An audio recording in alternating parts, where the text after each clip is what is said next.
Royal British Columbia Museum has a mandate to collect and preserve important pieces of our province, and that includes creepy crawlies. On This Week in History, we'll introduce you to a researcher who travels the province, seeking out all the little dark spaces to discover and document spiders. He says knowing which creatures call the West Coast home can ensure they get properly protected for the future.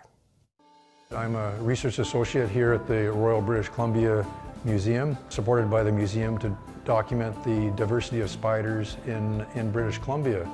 We quickly realized that large proportions of the province had never been sampled. Starting in 2006, we updated our checklist and found about 600 species that had been recorded in the province. Subsequently, we've pushed that to over 900 in the intervening 15 years. One of our favorites at this point is a high elevation talus slope spider that we found under rocks that is very small but very, very quick and agile and extremely difficult to catch. We wrote a paper describing this species. We named it after Ducati motorcycles. The spider's name is Apostinus ducati. A lot of the areas that we collect in, we're going in often by helicopters into very remote places. We get snowed on, we've been blown off of mountains, we've been chased out of sites by grizzly bears. It's a lot of fun, but there are definitely challenges to it.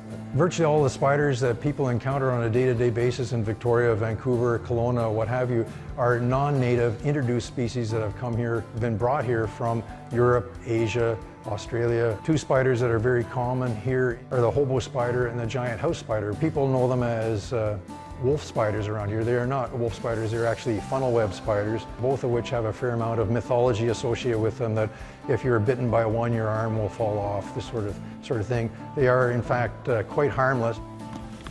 We need to know what's here in the province, not just spiders, but insects, birds, mammals, plants, to document the changes over time.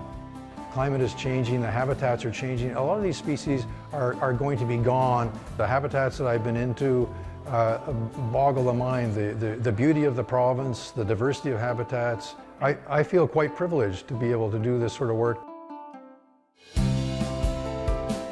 This Week in History, brought to you by the Royal BC Museum, bringing British Columbia's stories together.